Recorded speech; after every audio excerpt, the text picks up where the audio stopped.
Everyone has heard of the mythical beast known as the Griffin at least once in their lives. After all, they are among the most popular creatures used in fantasy literature and medias in general nowadays.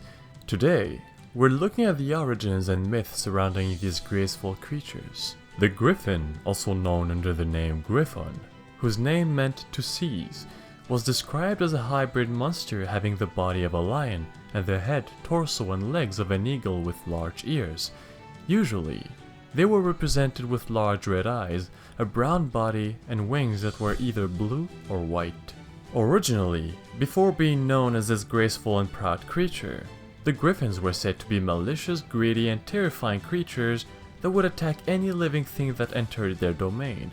Later on, since the lion was described as the king of the beasts, and the eagle the king of the birds, the Griffin, being a mix of both, will be recognized as a very powerful and majestic beast. The origins of the Griffin goes back several thousands of years ago.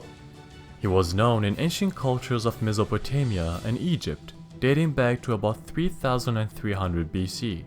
In classical times, when Greek mythology was flourishing, Griffins were said to draw the chariots of the gods Apollo and Jupiter. The legends concerning these creatures were written by many notorious authors and historians throughout history, such as Herodotus, Pliny, and Aristeas. One legend tells of how Alexander the Great attempted to harness 6 or 8 griffins, depending on the sources, to a basket to fly him to the heavens. Griffins will later be incorporated in the medieval books of Hours and various bestiaries of Europe during the Middle Ages. In the etymologies of Isidore of Seville and the work of Dante Alighieri, the griffin symbolized the mortal and the divine in Christ. The creature was highly regarded by the Christian Church due to its virtues and what it symbolized. It was said that griffins only mated once, and they stayed together forever. If one of them died, the other would continue its life alone, never looking for another partner. This made the church use the griffin as a symbol for their opposition to remarriage. During that period of time, griffins were also often used in heraldry, where they became an established emblem of European coats of arms, especially for the nobility.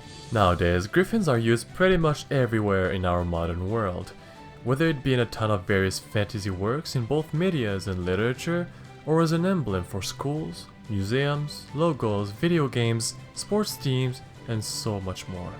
The use of griffins in fantasy cinema is also vastly exploited.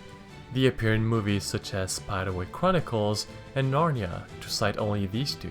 Overall, it's not for nothing that they remain so popular after all these years.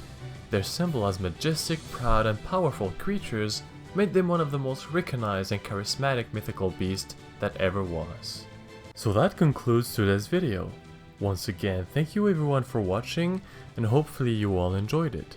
Thanks again, and I'll see you all for the next video.